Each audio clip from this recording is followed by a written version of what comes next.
Ang kabataan ang pag-asa ng bayan. Kaya napakahalaga na kahit sa murang edad ay natuturuan sila ng mabubuting asal at yung pagiging productive ng mga mamamayan.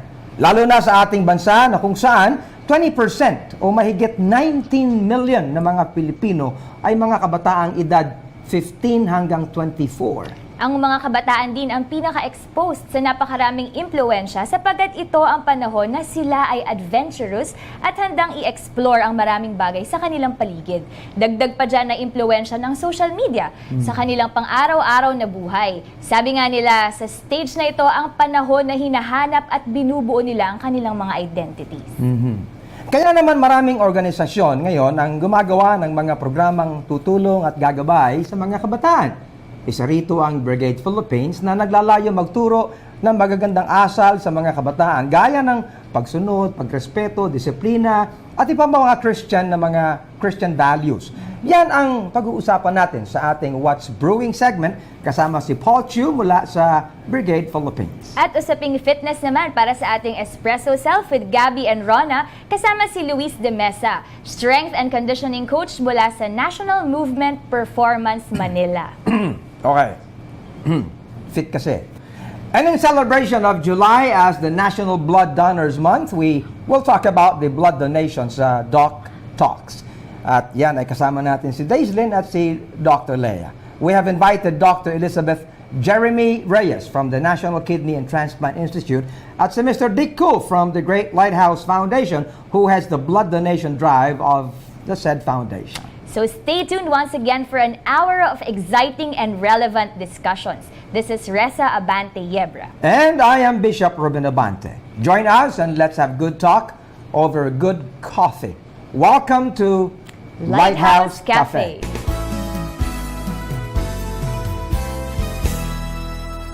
Almost 20% po ng ating population ay binubuo ng mga kabataang from 15 to 24 years old.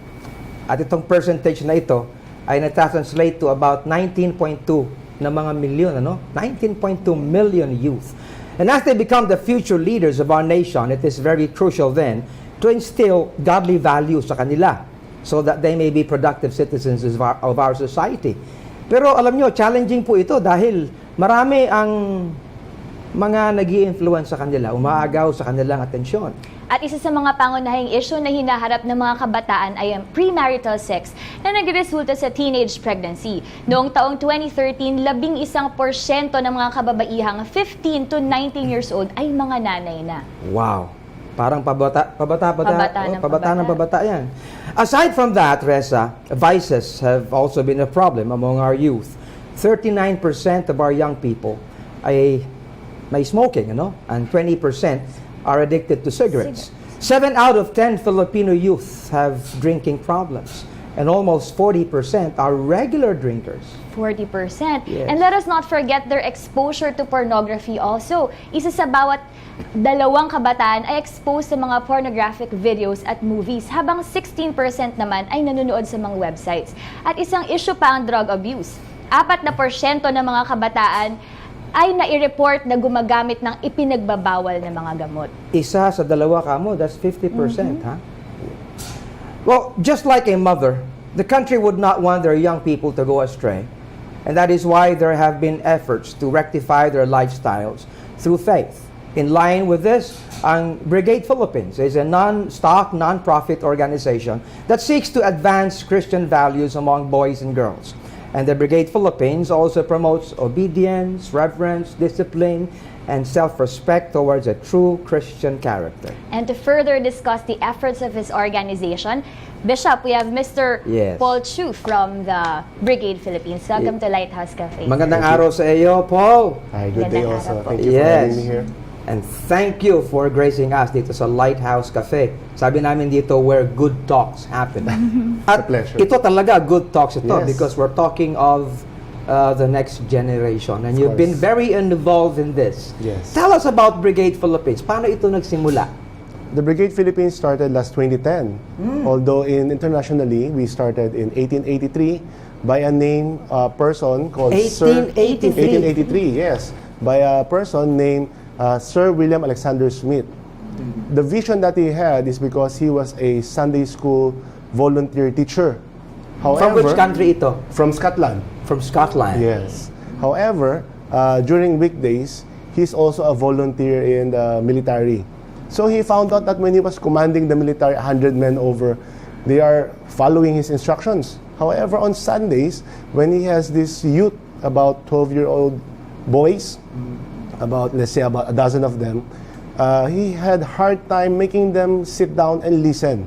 So Grabe, that's where he no? came about, yes, to put a concept of military and Christian youth education in one. Oh, Well, that's a good concept. yes. Pero sabi naman talaga ng Bible, Paul, is tayo, mga mananampalataya, mga soldiers tayo ng ating Yes. Panginoon, di ba? We need to be Right. soldiers. Yes. Oo, so we need to have this discipline, ano, sa ating pananampalataya. Well, that's good. So, buhay ka na ba nun? 18? Buhay nun, ano? So how did this come to the Philippines? Yes. So, part of the history, when it started in 1883, it shifted to China. Okay. From Scotland to China because of the English business with Asia. Afterwards, they were able to come up with an organization from different British colony by countries. They started brigade early on. Then they formed an organization called the Boys Brigade Asia. Boys Brigade Yes, Asia. Yes. So this is now the organization that looks after the movement in Asia.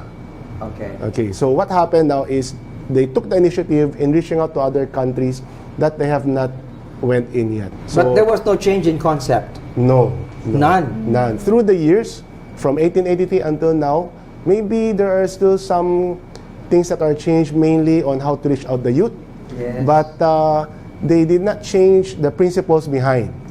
Yeah. We follow the two principles of twin pillars, which is the Christian education and discipline. So they always believe that they go hand in hand.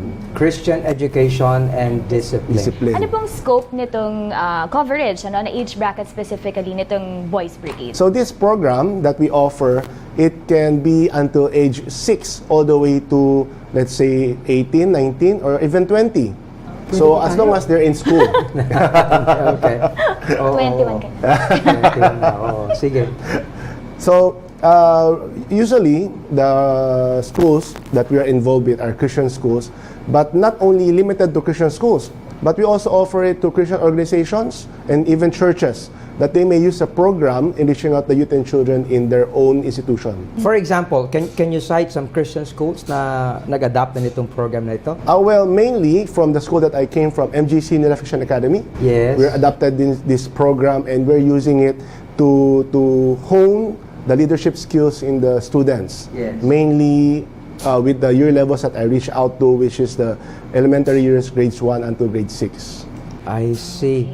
And marami ng mga schools din around the country na Partner. on board. Partner, yes. Currently, as of last May, that when we conducted our training, there are about 23 organizations Yes. or group that has joined the movement or the ministry.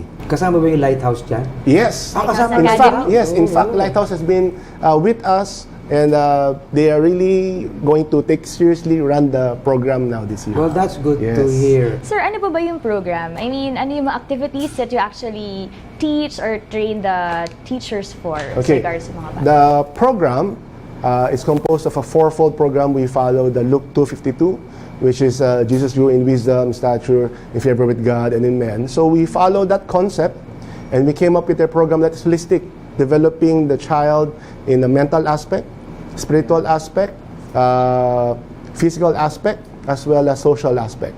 So from this, we came up with a program that they could play, they could have fun. At the same time, they inculcate discipline, and they're able to socialize with their friends because of the activities that we have. Oh, so you go out also and nagte-train kayo sa mga iba't ibang lugar like camps or what? Ganun ba? Yes. Currently, we conduct a national training annually for the teachers Yes. or the officers who would want to run the program. At the same time, we also run an annual leadership training program from grades 6 until high school. So the one for the youth and children is done every October. So if you want to join and make sure that your children will inculcate a leadership skills that is Christian-based, Yes. you let them join the program, this 3-day, 2-night program. So, merong classroom format and then sabi mo meron pang ano ba yung mga areas na yan? Community and ano mga School, disciplines? communities, School, community, And churches. Churches. Yes, I and the see. NGOs. Oo. So, the youth, no, aside from meron silang ginagawa, they are able to relate also. No, halimbawa, Christian sila, wala lang sila sa church, but they're also in communities. Yes. Oh, that's very good, huh? Currently, we have a partner organization called Sunrise Family Ministries. Yes. They have their own school, the elementary school, and they also use a program in reaching out the youth and the children in the community itself. So those who are not in the school, Out of school. yes, out of school, in the community, these youth that are a bit rowdy, they would gather them and use the program and run it with them. And they see that the children and youth in the community are more disciplined in a way, if we could say it. And they're more now obedient to their parents whenever the parents that's are. interesting. Yes, So, hindi lang sa school premises, yes. tapos church. Yes. So, you are also inviting not just mga institutions na educational. Yes. You are inviting churches to come on Churches. board. You are inviting NGOs. Yes, Christian NGOs. Christian NGOs. Oh, naku, maganda ito para sa mga those who may be watching, no? Correct. And there are those maybe who nanonood sa atin ngayon na mga pastors, mga heads ng mga educational institutions, at mga Organizations. NGOs, mga Correct. organizations, lalo na yung mga community-based. Yes. Maganda rin, Bishop, yung sinabi niya na out of school youth eh. Kasi usually Oh, doon yung yes. mga problems, yung mga minensya nating issues kanina, marami talaga among the out of school youth. Correct. So, So you train all these. Yes. Okay. Now, that is so good. Now, gaano naman nagpo-progress naman ito? For example, siyempre, maliit pa, no? Iba-iba ang mga skills, Yes. ang mga skill level Yes. na pinag-uusapan. Yes. The program is made that is more holistic in a sense, because I mentioned a while ago that there are 4 aspects of the life of the person that we want to develop. So through the years, it's like a spiral method that we have, that all of these aspects of the life of the child will be developed. So we provide programs, activities, and lessons that could touch on skills, as you mentioned a while ago, like camping skills. So they will be taught how to do camping. Nowadays, we have a big problem with the big one earthquake coming up. Yes. So we are already inculcating mga first aid skills. Mga disaster. Yes, Okay, disaster preparedness. preparedness. Yes, and teaching children how to react, what to do whenever there is a crisis, all these things. And I've personally found out that a lot of children now doesn't know how to cross the road. Ganun ba? Yes, some of our students, Anong because Boy Scout even ka? adults, di ba?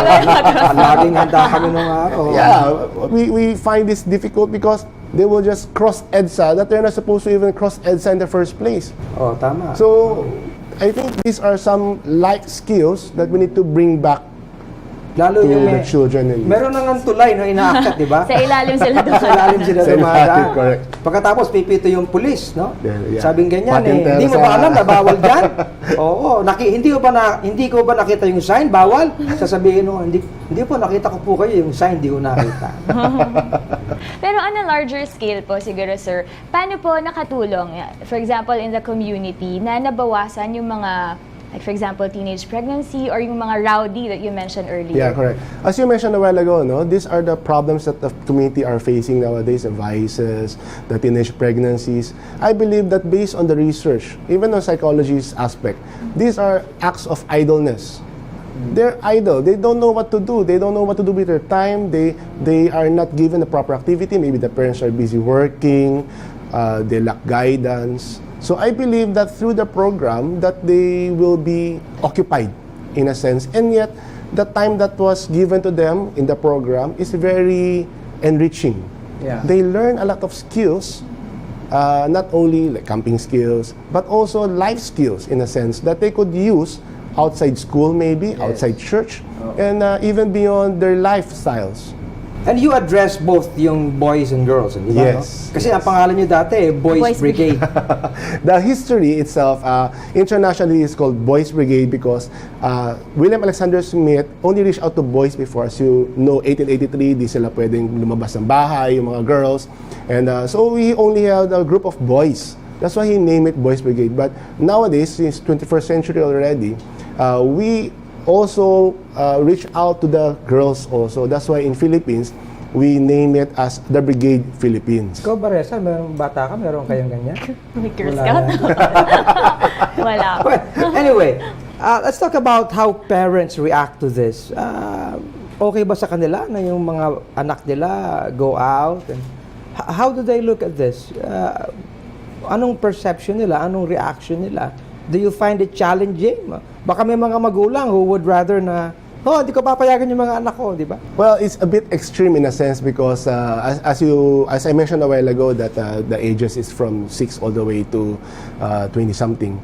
The ones that are a bit younger, the parents are a bit parang ayaw na lang yung mga bata na mag-camping or mawalay sa kanila kasi maliit pa yan. But you know, if they don't have time to teach them life skills, we'll take the part. Right. But di na lang ma-let go. That's the one of a difficulty. But once they see, they trust that their program will be helping their children and them in the long run, it's easier for them to let go and let you implement the program. I'll give you an example that one of the youth in the Benguet, we have a partner school in Benguet. Their problem there is gangsterism. Okay? The owner of the school is having difficulty with gangsterism because maraming fraternity. In Benguet, in Baguio, they always fight and nawawala sa bahay paghating gabi, although nilalak yung bahay and everything. They found out that one of their youth wants to become a leader in brigade in their school. But the condition is you should not be part of any gang or anything to do with those. And he agreed because he wanted to be a leader in the youth program. So what he did was he quit. And then he joined and then he became the leader.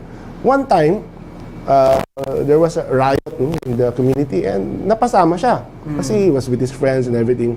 So he was reprimanded by the owner. And from then on, he maybe learned from his mistakes that do not hang out with this kind of friends. Yes. So the parents are very happy because of the brigade program, the leadership potentials that we teach them and discipline, that the child decided for himself not to join because he wants to become a good influencer of other people. Oh, that's good. Alam mo, let me say this, and coming from the point of view of also a pastor, merong mga churches, mga Christian churches na para bang pag naging Kristiyano ka na and you were a church, you're just involved with having people, learn how to go to heaven. Tapos na. Okay? Pag nandun naman sa Christian schools, ganun din halos. So, wala yung nagiging relevant sa community. Walang impact, walang influence sa community. So, you're also heavy on this. Na ang kabataan, hindi lang yung takot tayong ma-influensahan tayo. So, in a positive way, we bring to them something na the community can take hold of. Tama ba yun? Correct. That's something sad that we see in the Christian movement, that sometimes they preach or maybe give some Christian values that the children and youth find relevant to their life. Yes. It's too highfalutin for them. So we put it in a more concrete concept for them, that you put it in the life skill manner. And all of these things are backed up with the biblical principles. So in a sense, we are teaching biblical principles through the life skills by using the program. I see. So anong gagawin ng mga halimbawa interested, for example, through this show? What would they do? How would they come on board? Do you have a website, na pwede nilang puntahan? Yes, actually we have a website. It's at the Brigade Philippines-bbph.weebly.com. You may check out the information there on where we have our trainings for teachers, for children and youth, what kind of program we have, where we came from, how we started, and most importantly is our communication details. So you could find my number there, you could find my email address. Yeah. So you may communicate with me, send me an email or message or whatever, so that I will be able to give more information how your organization, may it be church, school, or an NGO, that would want to use the program Initial to Youth and Children. Yan ang kinakailangan talaga natin. Kaya dito sa Lighthouse Cafe, we try to talk about things na ang Christian faith may be found to be relevant sa ating communities. Because that's the challenge of all churches. Challenge ng lahat ng mga Christian organizations. Hindi naman pwede na tayo lang ang pupunta ng langit o tayo lang ang mabait. Sabi na ba nila kasulatan in Philippians chapter 2 that we should be blameless and harmless, and identified as sons of God and without rebuke. And then, sabi in the midst of a crooked and perverse nation, a perverse generation, hindi naman natin mawawala ang evils ng mundong ito Right. But surely, sabi nga ng iba I'd just rather to light a candle. No, it's not just light a candle. Be the light mismo. Di ba? Because that's what we are as Christians. Right. We are the light of the world. Yun ang sabi na ba ng kasulatan. And we need not be afraid. Sabi nga ng Panginoon, I send you out as sheaves in the midst of wolves. Medyo matindi yun. At kung wala kang discipline at wala kang skill, abay, lalo kang mahihirapan. Right. Diba? It's a jungle out there. Well, congratulations, Paul, and sa Brigade Philippines. So you are 23 organizations na. The And partner growing. schools. Partner school, schools. church, and organization all together. I see. Yes. Nationwide po to, no? I think Yes, kalat- nationwide. Even in the provinces, Yes, not far from. the Sabi nga, farthest, Benguet, from the north is Benguet, the farthest all the way to Davao. Oo. So, practically, imbatahan muna natin lahat ng mga Christian schools. Yes. Oo. Pati mga churches. So, pwede ito sa Sunday school, for example. Yes. It can be a program like Awana. Correct. For example. Okay. So, napakaganda. Yes, Ha? I agree. And ano naman yung pinaka matanda na nasa program? For the college students. Yes. Yes. Meron We din. also have, yes. Okay.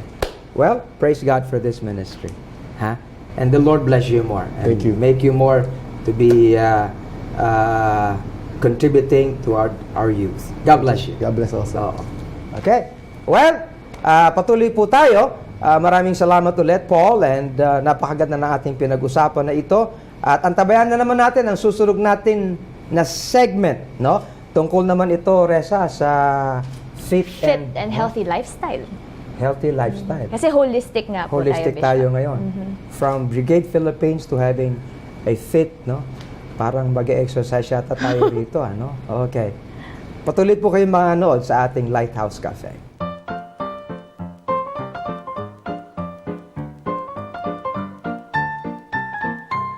Mga usaping in, mga paksang trending, Mga talakayang may kabuluhan. lifestyle at kulturang sariling atin. Buhay Pinoy, pag-usapan natin dito sa Espresso Espresso Self! Self! Gabi, mahilig ka bang mag-exercise? Kasi parang kahit daddy ka na, hindi halata. Yung iba kasi nagkaka-dad bod. Siyempre naman, Rona, kailangan kahit na anong edad, inaalaga natin yung katawan natin. Ikaw, mahilig ka ba mag-exercise? Kasi parang di rin naman halatang mommy ka na. Well, thank you for your compliment Pero alam mo, Gabi, kaunti lang sa mga Pilipino ang mahilig mag-exercise o may healthy lifestyle. According to research, isa ang mga Pilipino sa may worst health habits in Asia. More than 60% of Filipinos have not been exercising regularly. Tama, idagdag mo pa na mahigit kalahati sa mga Pilipino ang nakakatulog lang ng less than 8 hours a day. Habang 45% naman ang umamin na hindi masustansya ang kanilang mga kinakain. Parehas na pinakamataas sa Asia. Grabe, no? Pero alam mo, sa totoo lang, gusto naman talaga ng mga Pilipino na maging healthy. Mag-exercise, kumain ng tama, pero hindi lang talaga natatranslate into action. Ironically, Filipinos showed the highest motivation to attain and maintain a healthy lifestyle. Ayon yan sa isang research. Pero kasi Rona, kung iisipin din, tayo mga Pilipino nga daw ay masyadong positibo tungkol sa ating physical at mental health.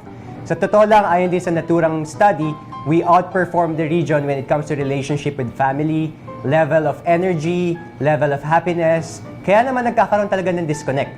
Gusto natin, pero at the same time, kampante din tayo. Tama ka dyan, Gabby. Pero contrary sa tingin nating mga Pinoy tungkol sa sarili nating kalusugan, umuusbong na ngayon ang Generation O, or mga overworked, overweight, and generally overwhelmed individuals, at kasama tayong mga Pinoy dyan. Maganda yung sinabi mo, Rona. That's interesting. Kasi bukod nga sa kampante tayo, sa lagay ng ating health, madami sa atin ay may kanya-kanyang dahilan tulad ng walang time, madaming distraction tulad ng internet at TV, or sadyang wala lang talagang interest magpaka-fit or mag-try ng sports. Naku, napapasarap ang kwentuhan natin, Gabby, pero bago tayo magpatuloy, i-welcome na natin ang ating guest, si Mr. Luis De Mesa, Strength and Conditioning Coach sa National University at Movement Performance Manila. Welcome to Lighthouse Cafe, Luis. Thank you. Welcome to Lighthouse Cafe, Luis. Let's get on with our discussion.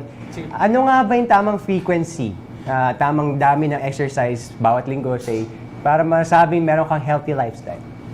Well, marami naman tayong makikita through research.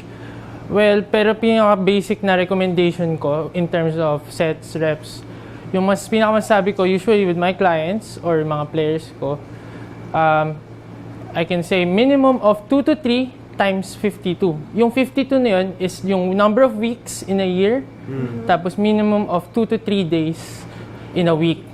So, twice or thrice a week, Yes, yun yung normal exercise. Mga ilang Tapos, oras yun? yan. Well, depende.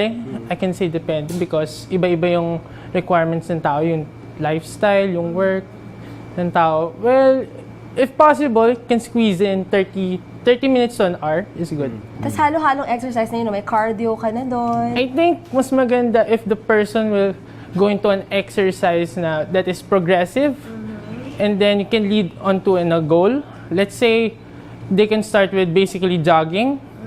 Then eventually they'll put it into a goal that they'll run into a marathon. They'll join into a marathon.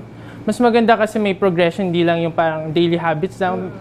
Eventually kasi parang tatama rin na yung tao pag ganun. Maganda rin pala yung meron ka nire-reach, na parang goal na sinet mo para sa sarili mo. Alam niyo mga kaibigan, according to a study by the UP College of Human Kinetics, ang top 3 motivations ng mga Pilipino para mag-exercise ay weight management, positive health, at para lumakas or for strength and endurance. Luis, what can you say about these motivations? Well, magandang motivations naman siya. It is a usual motivation naman ng mga tao. Pero yung pinaka-important para sa akin is yung health-related issues. Usually kasi, mostly exercise, maganda kasi siyang way to prevent yung mga illnesses. Let's view it into as a prevention medicine, parang ganun. Maganda nga. So, pag-usapan natin, Rona, yung mga motivations, yung mga goals. Reality check, Luis. Lahat tayo, or karamihan sa atin, merong 8 to 5 p.m. na work, 5 times a week. Napaka-busy ng mga tao, lalo na ngayong mga panahon ito. Paano mo nga ba isisingit yung exercise dito sa mga schedule na ganyang ka-hectic? Well, pag ganun kasi, it's more of a mindset thing. Na parang you'll mindset it na, kunya, if you're working, you'll mindset na parang classroom to, you'll put in a schedule na hindi ka pwede mag-absent. So you'll put into a schedule na 2 to 3 times a week. Pag dumating to sa oras ito, free time ko to, lalagay ko dito yung workout time ko, let's say 30 minutes lang. I'll make it to a point na I won't miss it talaga. Kasi personally, I had a client na surgeon. She'll work out before her surgeries or even after it. So, if she can do it, anyone can do it pag ganun. So basically, hindi naman mahalaga kung before work or after work mo gawin ng exercise, umaga or gabi? Kung saan yung available time, well, there's studies na okay pag morning, okay. Kaso, sometimes di siya feasible sa ibang Right. tao. So, you have to adjust kung ano yung pwede sa tao talaga. So it's on a depends. case-to-case Yes, basis case-to-case talaga, no? basis. Just to share, no, ako naman kasi I work out 2 to 3 times a week. And usually at night, kasi yun lang din yung available na time ko. So okay lang pala yun, Luis. Yeah, it's okay. Oo nga, Rona. Kasi no? yung available time mo. Hindi mo na kasi natatanong, Luis. Ito si Rona. Nag-lose na yan ng alam ba? Mga 30 pounds. Wow. Oh, that's great. Okay. In one week? Or... Uy, grabe naman. In 1 week. In a year's In a time year's naman time. yun, Medyo Gabby. mahirap. Grabe naman yung 1 So, week. papakita natin sa viewers natin yung transformation niya. Nice. Anyway, going back din, Luis, sa sinabi mong mindset. Sige, sabihin na natin, gagawin ko siya everyday, ganitong oras. Mahirap talaga eh. May mga tips ka ba? Parang with like, ewan ko, magkaroon ng gym body or... Wow, Well, gym maganda body. yun kung may gym body ka. Usually, yung closest friends mo, especially yung family members, especially if you have siblings, it doesn't necessarily have to be basically exercise. Can be an activity. Let's say, ngayon, uso na yung mga hiking, outdoors, swimming, di ba? Every week, lumalabas yung mga tao. So, basic activities yung mga ganun. Fun activities to keep you going. So, there, parang ganun lang naman. Kung kunyari, ayaw mo yung view as exercise na parang pahirap, make it more fun for you pag ganun. Do something that you enjoy, Yes, no? basically. Actually, ngayon, parang na-realize ko, wala na tayong karapatang hindi magkaroon ng healthy and active lifestyle, ano? Sa dami ng mga options na meron tayo. But it's not just about regularly exercising, right? Kailangan mo rin ng healthy nutrition? Yes, of course, kailangan naman healthy nutrition. Well, kasi ngayon marami nang lumalabas na tips online. But for me, it's really basic.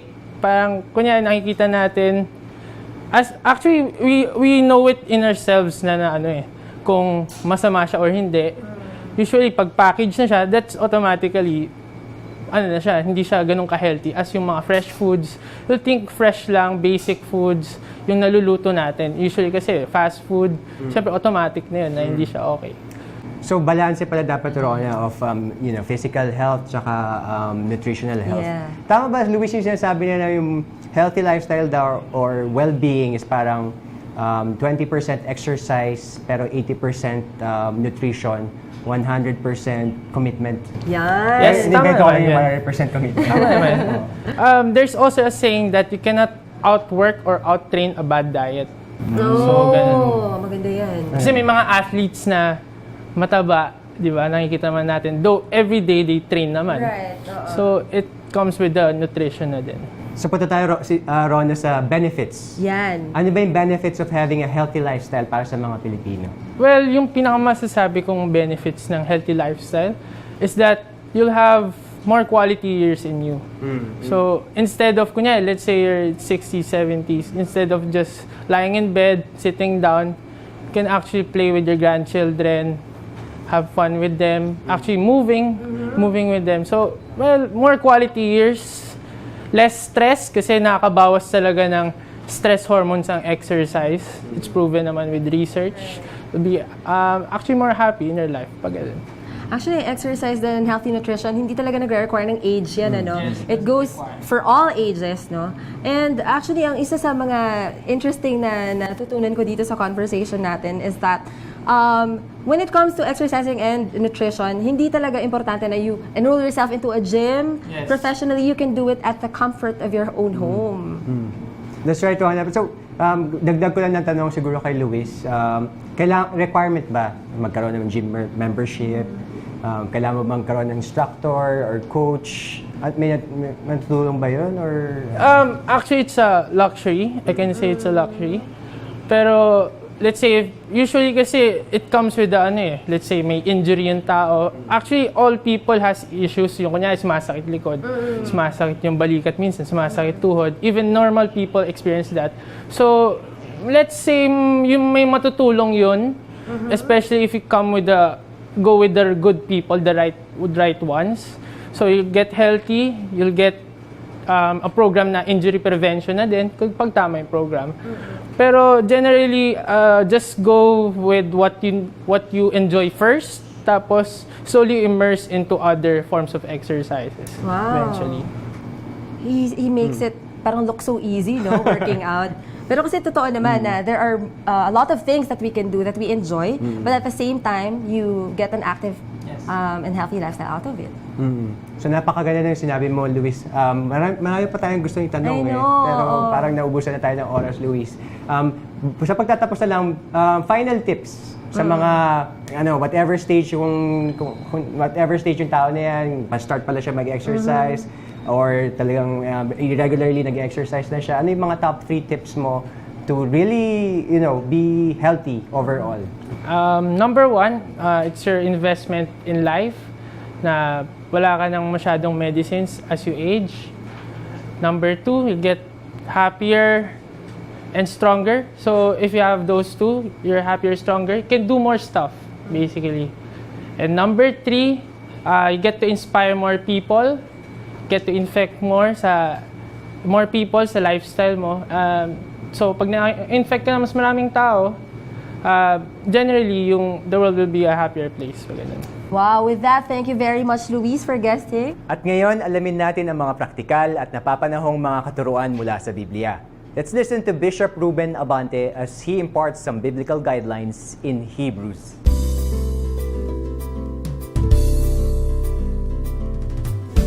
Welcome to Hebrews.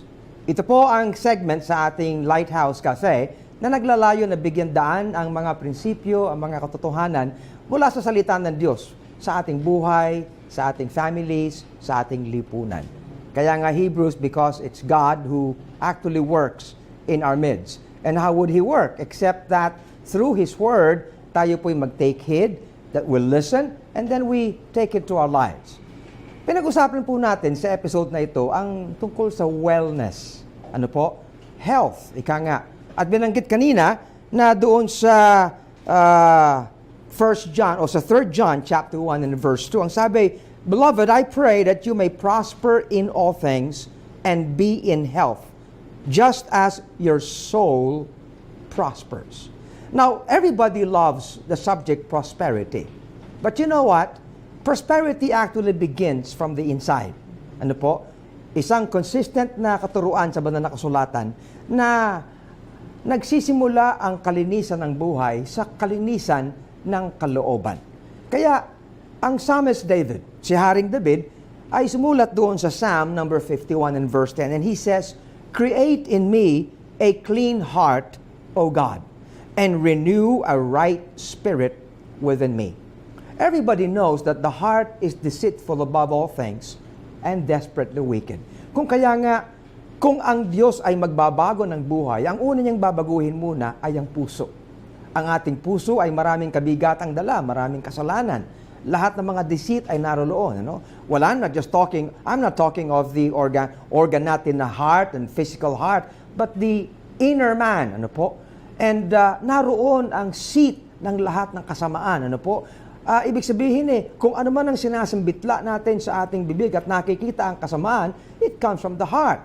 For out of the heart comes all things.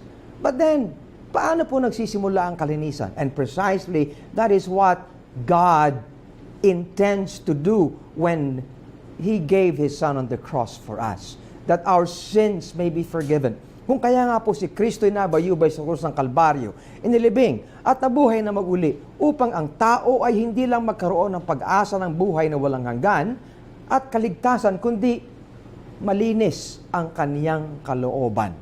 Diyan po ang nagsisimula ang wellness ng ating kabuhayan. And when this begins, ang una rin, ang susunod na binibigyan ng atensyon ng banal na kasulatan ay ang ating kaisipan. Kung kaya nga, maliwanag sa salita ng Diyos na palaging sinasabi, the renewing of the mind. Ano po? Na magkaroon tayo ng isang mindset na katulad na mayroon ang ating Panginoon. Ang sabi ni Paul sa Ephesians chapter 4 and verse 23, "And be renewed in the spirit of your mind."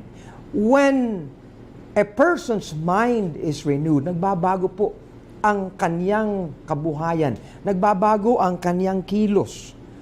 Mas lalo niyang naunawaan, and he would have carefulness in all his ways to do what would be the will of God in his life. In Ephesians chapter 5 and verse 17 to 18. This is what Paul says. Therefore, do not be unwise, but understand what the will of the Lord is, and be not drunk with wine. And then, but be filled with the Spirit. Alam niyo po, hindi po consistent sa salita ng Diyos ang drunkenness, yung pagiging lango. Sapagkat ang pagiging lango ay nawawalan ka ng control, nawawalan ka ng soberness sa iyong sarili, nawawalan ka ng sound mind, nawawalan ka ng health. Kung kaya nga, tayong mga biblical Christians, ano po, ay meron tayong pag-iingat sa ating pagkilos. Meron tayong temperance. Isa yan sa tinatawag na fruit of the Spirit. Ano po? Kaya nga, ang programang ito ay naglalayon na ituro sa lahat ng ating mga kababayan. The change in the lives of men starts with having Christ in the heart, knowing the will of God, being led by the Word of God, and being led by the Spirit. And so the psalmist again says, create in me a clean heart, O God. Only God can create a clean heart. And renew a right spirit within me. Again, only God can actually renew our right spirit. And thus, baguhin ang ating buhay.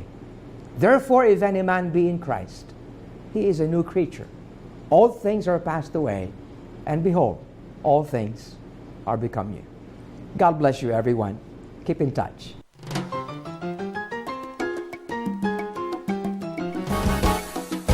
Alam niyo ba na ang buwan ng Hulyo ay National Blood Donors Month sa ating bansa? Layunin nito na bigyang pansin ng mga Pilipino ang kahalagahan ng blood donation at para ma-encourage din tayo na maging bahagi sa pagliligtas ng buhay sa pamamagitan ng ating dugo. Maraming taong nangangailangan ng dugo, Daislin. Sa katunayan, dito sa Pilipinas, mahigit 2,000 units of blood ang nasisasalin sa mga pasyente araw-araw. 2,000 per day? Kaya naman po pala ganun na lang ang demand para sa mga blood donors. Yes, Daislin, kailangan yan ng kababayan nating na aksidente, na operahan, at maging sa mga taong may sakit na dapat masalinan ng dugo. But sadly, kulang na kulang pa din ang supply ng dugo. Nakakalungkot na mahigit 800 kababaihan sa buong mundo ang namamatay araw-araw dahil sa labis na pagdurugo habang nanganganak. Hindi sana mangyayari ito kung sapat ang supply ng ating dugo. Kaya naman po talagang dapat tayong mag-donate ng dugo. Share your blood to secure one's life.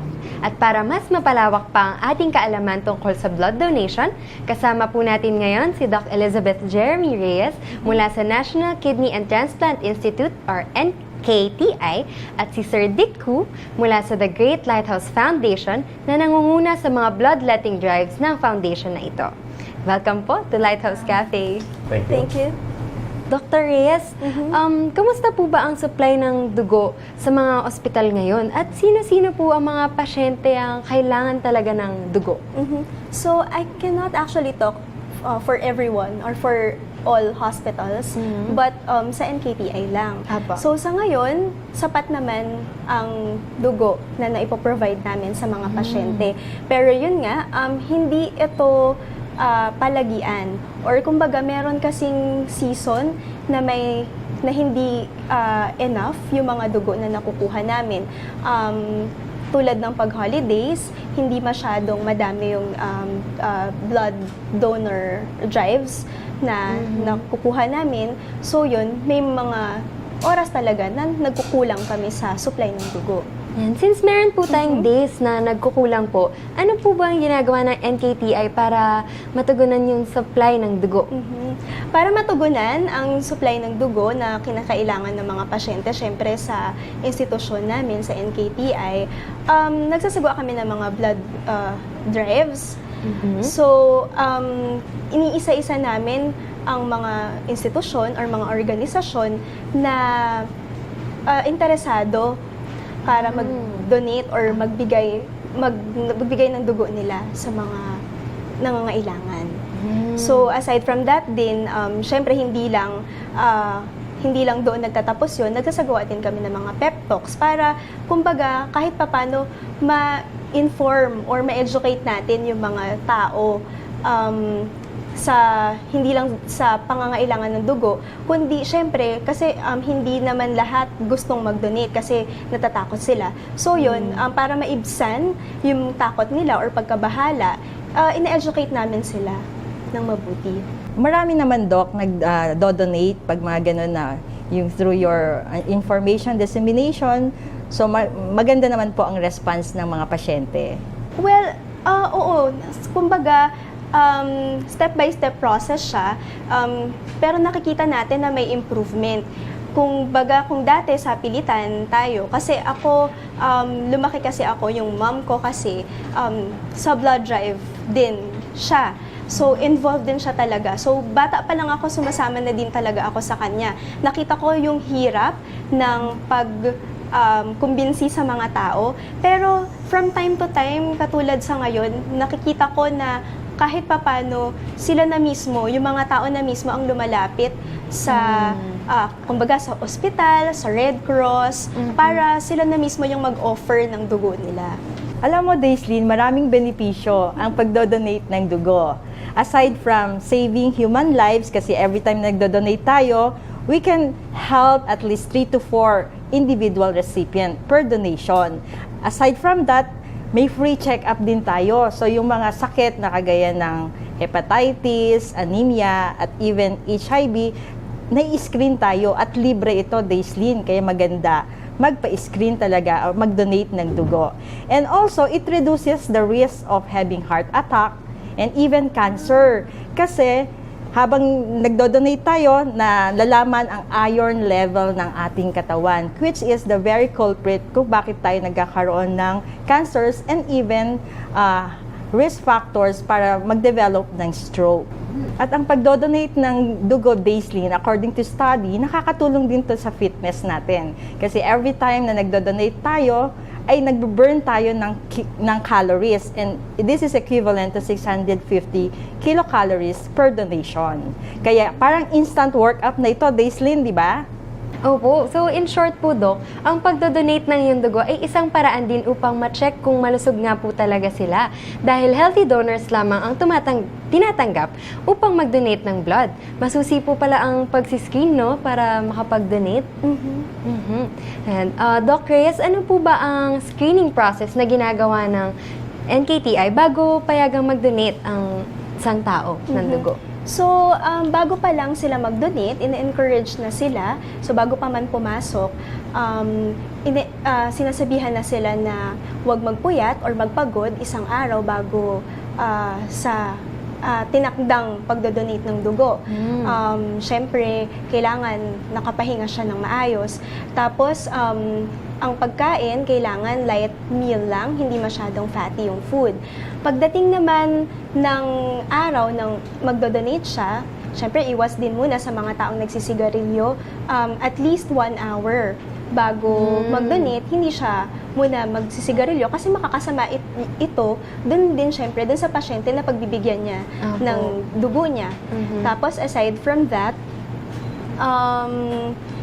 yung screening process na ginagawa natin, pag-interview, after nung pag-interview sa pasyente or sa donor pala, titingnan din, magkakaroon ng mini physical examination para syempre masuri ang tibok ng puso, ang baga ng pasyente, ang general appearance niya para makita. Opo. Matindi po pala ang proseso no, kailangan para sa pagsiscreen ng mga donors. Nabanggit po kanina ni Doc Lea na ang NKTI ay mayroong bloodletting drive partnerships with Foundation at isa na rito ang The Great Lighthouse Foundation. Sir Dick, kailan po ba nagsimula ang partnership niyo po with NKTI? And pwede niyo po bang ikwento sa amin kung ano po ba may naging resulta ng bloodletting drives po ninyo? Sure. Hello muna sa inyong lahat, sa ating mga televiewers. Actually, alam nyo, before nag-umpisa ang ating blood drive or partnership with National Kidney, maraming mga nangangailangan ng dugo. No? So, parang feeling ko ako yung laging pinupuntahan ng mga tao dito na pagka may mga ngailangan ng dugo for emergency, Ang ginagawa ko naman, magkocontact ako ng tao, sinong available, pwede maging donor, ng ganito, ganyan. So, nagkataon na meron tayong in-house na mga nasa medical field, na nasa Scientific Biotech Specialties Incorporated, na it so happen na client nila ang National Kidney and Transplant Institute.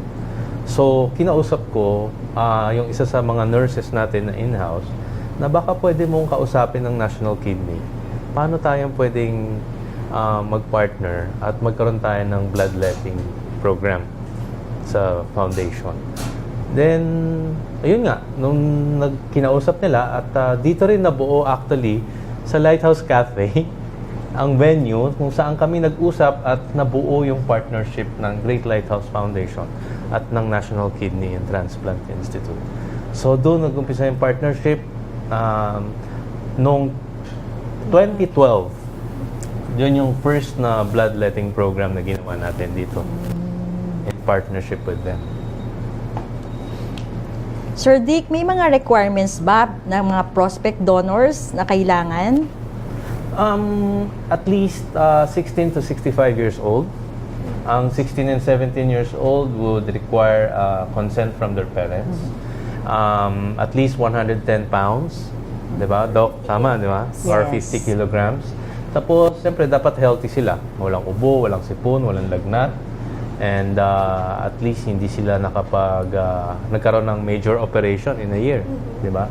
And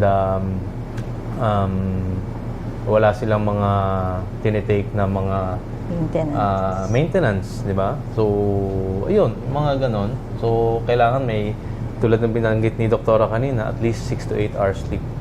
Bawal ang puyat kasi doon bumabagsak ang hemoglobin kapag puyat palagi, di ba? Opo.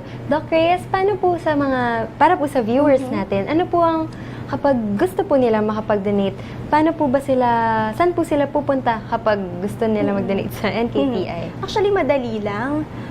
Pupunta lang sila sa Laboratory Medicine, Department of Laboratory Medicine, at doon itatanong nila kung saan yung blood donors room or blood bank.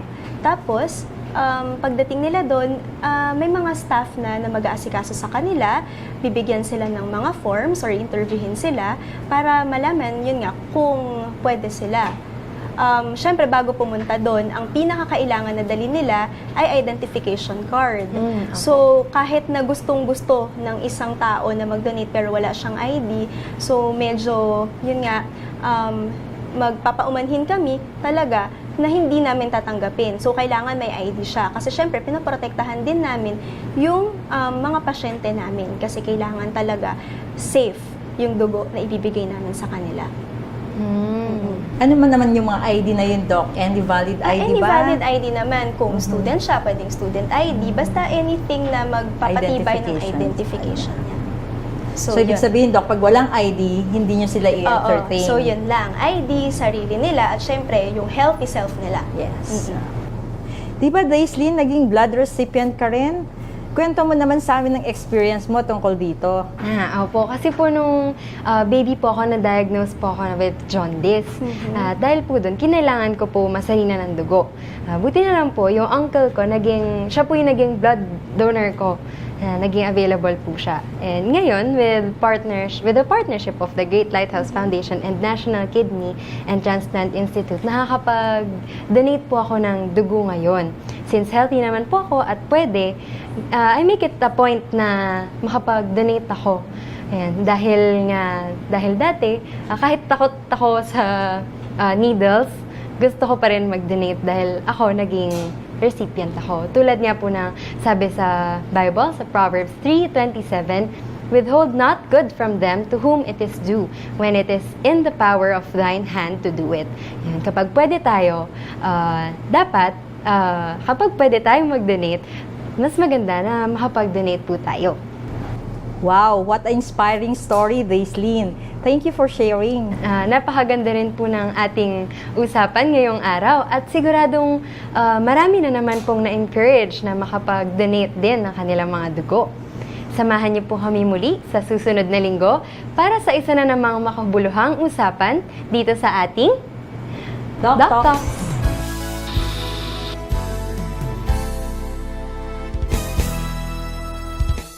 Thank you for having joined us in our talks today here at Lighthouse Cafe. And we hope you were blessed and you enjoyed our discussions today. Be with us next week as again the Lighthouse Bible Baptist Church brings to you this community relevant ministry and where good talks happen. See you all